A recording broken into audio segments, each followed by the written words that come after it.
할렐루야, 내 영혼아 여호와를 찬양하라. 나의 생전에 여호와를 찬양하며 나의 평생에 내 하나님을 찬송하리로다. 귀인들을 의지하지 말며 도울 힘이 없는 인생도 의지하지 말지니 그의 호흡이 끊어지면 흙으로 돌아가서 그 날에 그의 생각이 소멸하리로다. 야곱의 하나님을 자기의 도움으로 삼으며 여호와 자기 하나님에게 자기의 소망을 두는 자는 복이 있도다. 여호와는 천지와 바다와 그 중에 만물을 지으시며 영원히 진실함을 지키시며 억눌린 사람들을 위해 정의로 심판하시며 줄인 자들에게 먹을 것을 주시는 이시로다. 여호와께서는 갇힌 자들에게 자유를 주시는도다.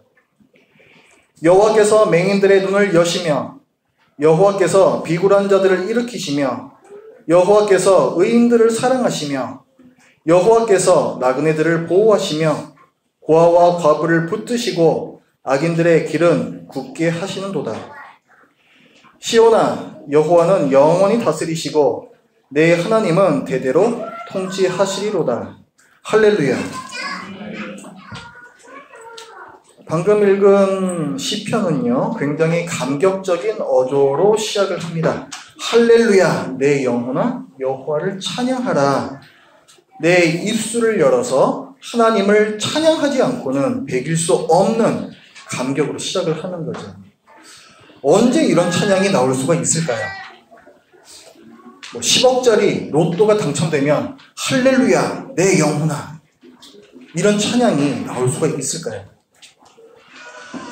아마도 이 시편 기자에게 뭔가 좋은 일이 있었던 것 같습니다. 그런데 146편 전체를 아무리 읽어봐도 하나님께서 특별히 나에게 어떤 일을 해주셨다 하는 내용이 없습니다. 단지 하나님은 일반적으로 이런 분이시다라는 설명만 나와요. 6절을 보면 여호와 하나님께서는 이 세상 만물을 지으신 창조주이시다. 그리고 신실하신 분이시다. 또 7절에서는 여호와 하나님은 정의의 심판자이시다. 그리고 불쌍한 자들에게 긍휼을 베푸시는 자이시다. 또 8절에서는 병든 자를 치료하시는 자이시다. 9절에서는 사회적 약자들, 고아 과부객, 사회적 약자들을 악인들로부터 보호하시는 분이시다. 이렇게 얘기하고 있어요. 그렇다면 시편 기자가 찬양하라 내 영혼아 라고 찬양을 하는 이유가 도대체 뭘까요? 2절을 보면 나의 생전에 여호와를 찬양하며 나의 평생에 내 하나님을 찬송하리로다. 나의 하나님이라는 거죠. 5절에서도 야곱의 하나님을 자기의 도움으로 삼으며 여호와 자기 하나님께 자기의 소망을 두는 자는 복이 있도다. 자기라는 단어가 반복해서 나오고 있습니다. 또 10절에서는 시온아 여호와는 영원히 다스리시고 내 하나님은 너의 하나님은 대대로 통치하시리로다. 이렇게 얘기하고 있습니다. 나의 하나님, 자기의 하나님, 너의 하나님. 어떻습니까? 시편 기자가 하나님을 찬양하는 이유를 아시겠습니까? 지금 시편 기자가 하나님을 찬양하는 이유는 요즘 들어 하나님께서 나에게 뭔가 특별한 일을 해주셨기 때문이 아닙니다. 단지 하나님께서 나의 하나님이시기 때문에 찬양을 합니다. 하나님은 이 세상을 지으신 창조주이시고 이 세상을 다스리시는 통치자이시며 정의로우신 심판자이시고 가난한 자와 힘 없는 사람의 편이 되어주시는 자비로우신 하나님이신데 그 하나님이 나의 하나님이라는 거예요.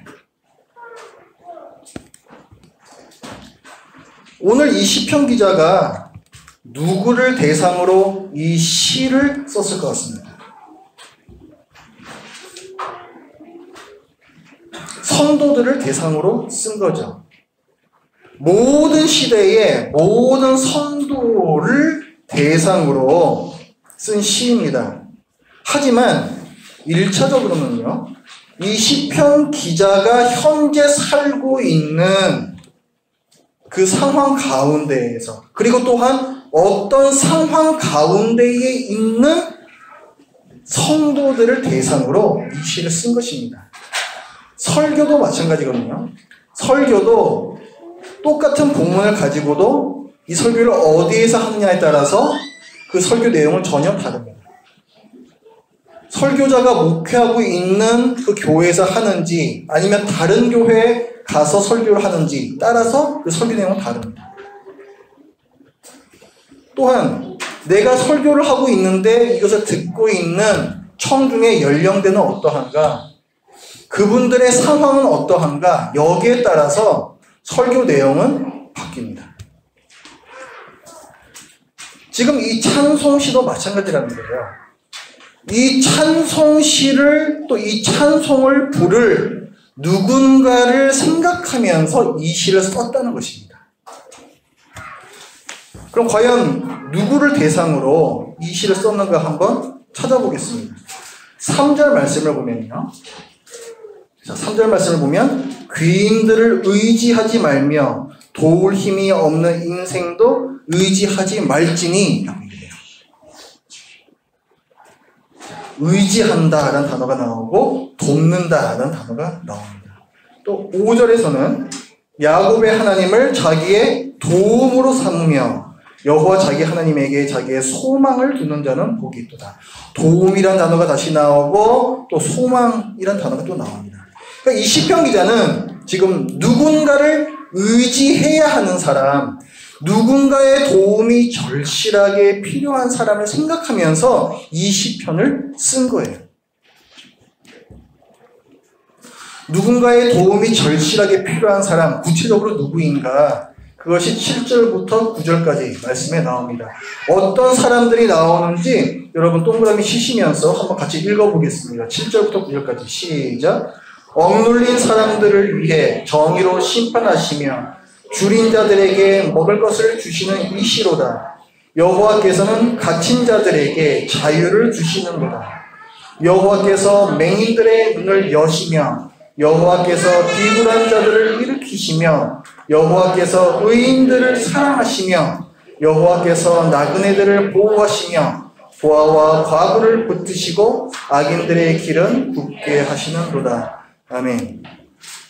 자, 어떻습니까? 이 찬송시는 누구를 대상으로 쓰고 있는 거예요? 억눌린 사람, 가난한 사람, 굶주린 사람, 눈이 보이지 않는 사람, 지쳐 쓰러진 사람, 그리고 나그네, 고아, 과부처럼 어디에 하나 자기 처지를 호소할 곳 없는 그런 성도들을 대상으로 쓰여진 것입니다. 하나님께서는 이 땅에서 힘들게 살아가는 성도들을 생각하시면서 시편 기자를 통해서 이 찬송시를 쓰게 하신 거예요. 이 땅에서 어렵게 사는 성도들이 어떤 생각을 하면서 삽니까? 내 삶은 왜 이리 고달플까? 성경을 보면 하나님께서는 그 백성에게 많은 복을 주신다고 하셨는데 과연 나는 하나님의 백성인가? 이 성도들에게 하나님께서 하시는 말씀이 아까 읽었던 그 말씀이라는 거예요. 뭘 말씀하고 계시는 거예요?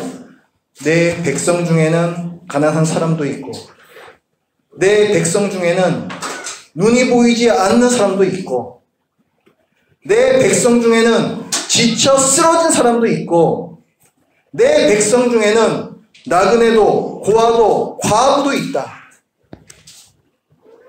그리고 하나님께서는 이렇게 어렵게 사는 성도들에게 말씀하십니다. 6절 말씀을 보면 여호와는 천지와 바다와 그 중에 만물을 지으시며 영원히 진실함을 지키신다.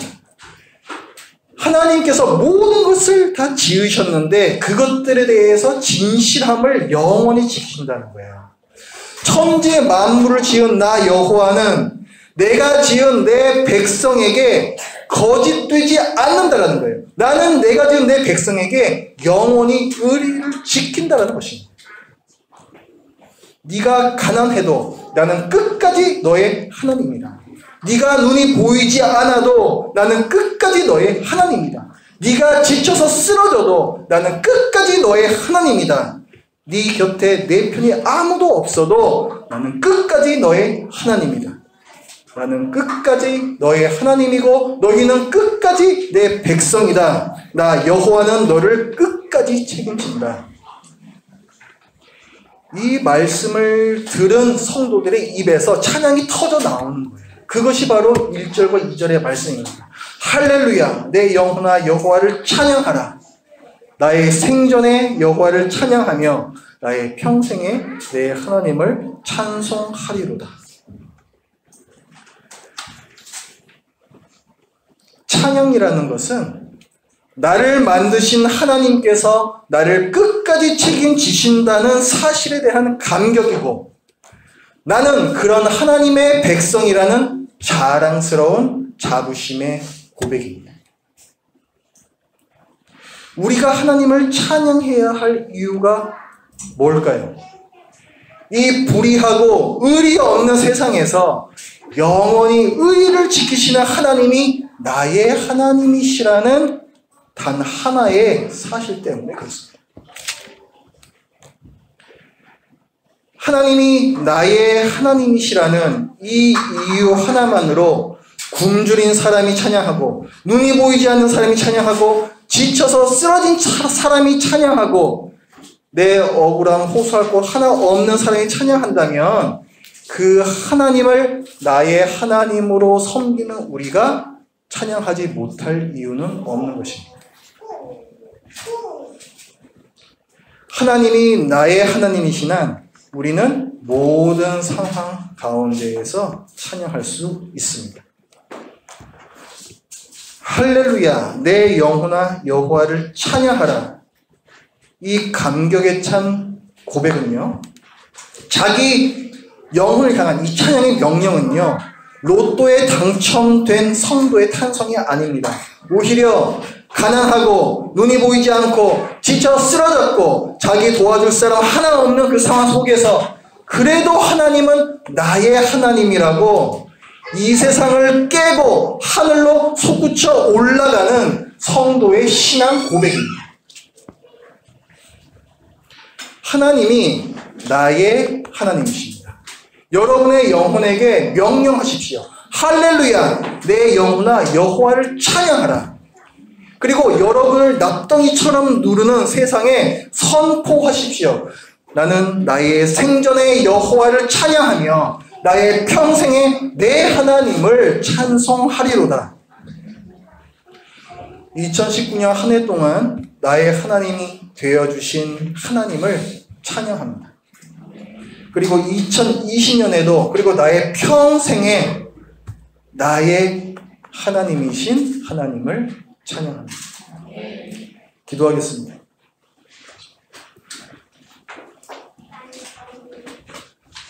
이 세상을 지으시고 또 가난한 자들, 사회적 약자들을 악인들로부터 구하기를 즐기하시는 하나님을 저들이 이 시간에 바라보며 또 그 하나님께서 나의 하나님이심을 이 시간에 믿음으로 고백합니다. 저희들이 한 해 동안 살아오면서 억울한 일도 많았고 어려운 일도 많았고 도저히 해결되지 않는 그런 힘든 일도 많았습니다. 그러나 그런 많은 일들 가운데에서도 저희들이 믿음의 눈을 들어 하나님께서 나의 하나님이 되시니 내가 찬양할 이유가 충분하다라고 이 시간 고백합니다. 하나님, 여기에 있는 우리 교우 한 분 한 분의 삶, 주님께서 누구보다도 잘 알고 계시고 속속들이 알고 계십니다. 한 해 동안의 삶을 돌아볼 때에 저희가 하나님께 감사의 찬양을 드리고 또한 앞으로의 삶 가운데에서 주님께서, 하나님께서 나의 하나님이 되어주신다라는 그 감격적인 고백이 이 시간에 있게 하여 주시옵소서. 예수님의 이름으로 기도드립니다. 아멘.